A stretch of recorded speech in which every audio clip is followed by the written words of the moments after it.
I'm Asif Mahmoud Shajib Bhuiya, and I'm representing National Citizens Party from Bangladesh.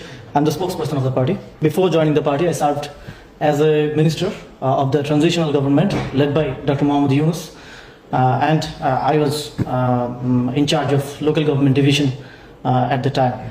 So today our discussion is based on building inclusive and sustainable cities in Asia-Pacific region, and I'll discuss about rebuilding democracy after authoritarianism in Bangladesh, a long authoritarianism. So how was the process? What is the experience of Bangladesh improving, developing our human rights situation, and where we are standing now?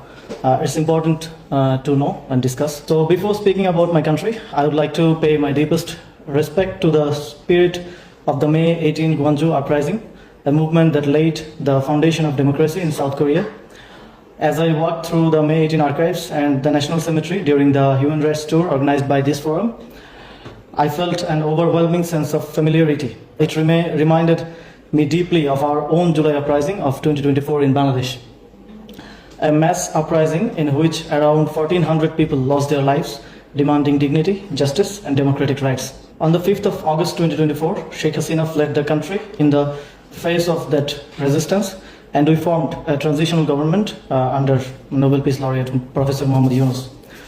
Although the uprising began around a quota issue in government employment, it quickly became a collective demand for rebuilding the state itself. People wanted institutions they could trust, people wanted justice, people wanted democracy, and genuinely belonged to citizens. As a transitional government, we moved immediately on several fronts.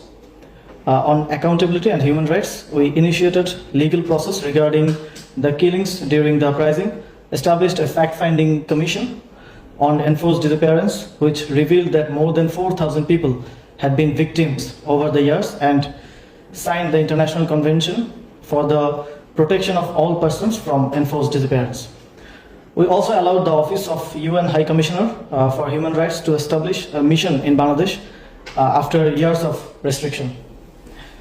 On urban governance and city services, we introduced one-stop service centers where citizens could access multiple local government services from a single point, reducing bureaucratic barriers and improving accessibility for ordinary people. On youth and civic participation, many students who had led the uprising became directly involved in urban initiatives. For example, students were engaged in traffic management efforts in Dhaka, contributing to public discipline and awareness while also gaining part-time employment opportunities. We also emphasized gather youth participation in